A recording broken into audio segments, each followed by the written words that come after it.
The Honourable David Parker. Issues I want to raise in this call. First of all, the purpose of this Act is in part for the New Zealand Police to gather information on returning criminals. We have been told in earlier stages in this debate that some of the offenders who have been returned or deported from Australia to New Zealand have come without particulars being known to the New Zealand authorities. And that's one of the reasons why we need to be able to stop those people so that we can get that information from them.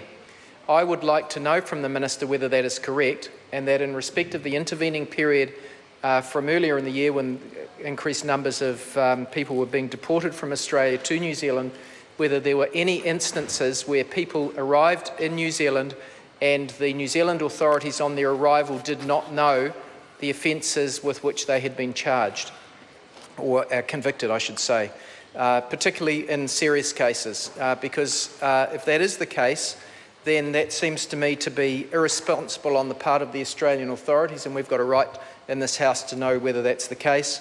If that was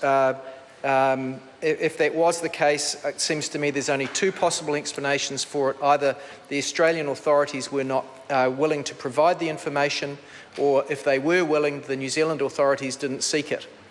So I would like to know if there are any cases between the start of the year and now where people who had been deported following serious offences, where there were instances where the particulars of their offending were not known.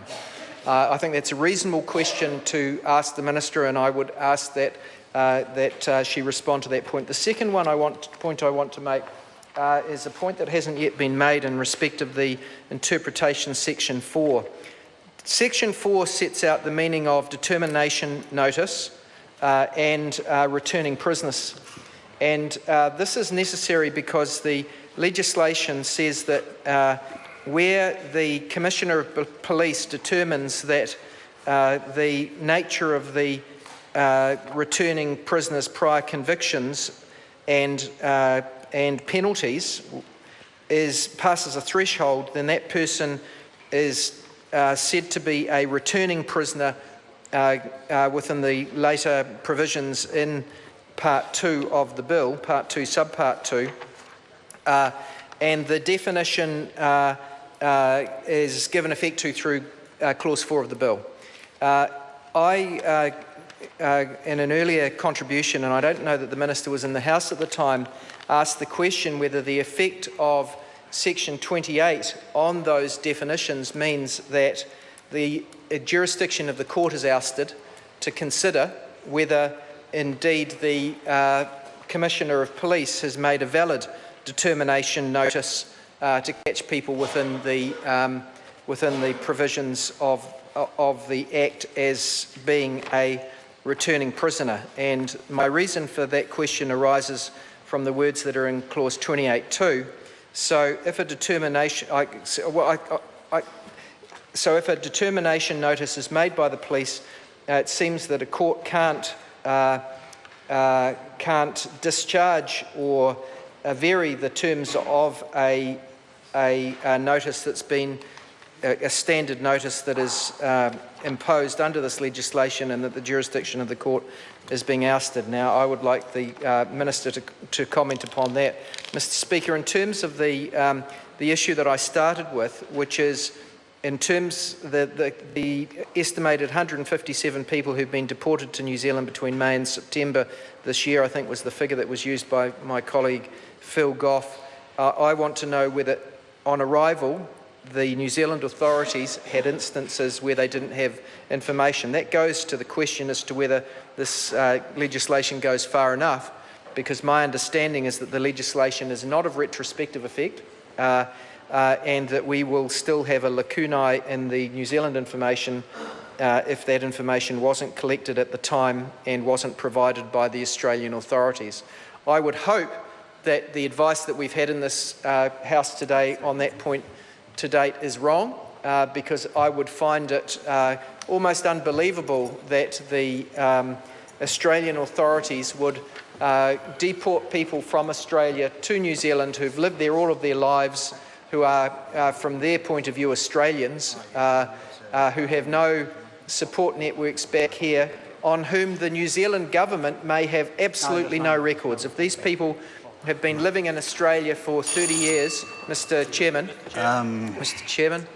I'll call the Honourable David Parker. Thank you, Mr. Chairman. If these people have been living in Australia effectively all of their adult lives, often since they were very small children, the New Zealand authorities will have no records of their own in respect of these people because they've never been in New Zealand.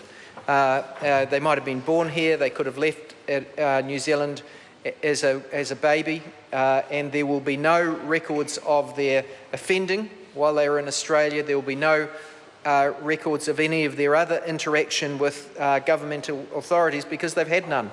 Therefore, the New Zealand system is blind as to their history and the risk that they pose, except to the extent that that information later comes to the New Zealand authorities. And who holds that information? Actually, the organisations that hold that information in respect of the people who've been living in Australia is the Australian authorities.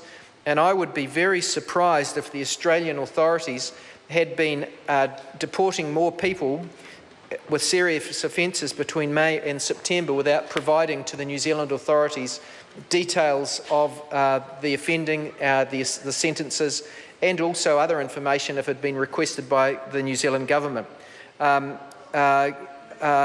If the Minister could answer that question, that would be appreciated. Secondly, what requests were made for information in respect of that group of people from earlier this year until the passage of this legislation? Because if in fact people have been arriving without information, I would have expected the Australians to provide that information voluntarily, but if they hadn't, I would also expect the New Zealand government to be seeking it. I would have thought that if a similar request was made of New Zealand authorities in respect of people that we were deporting to Australia, that the New Zealand authorities would cooperate with Australia, and I'd hope that that sort of cooperation would be reciprocated.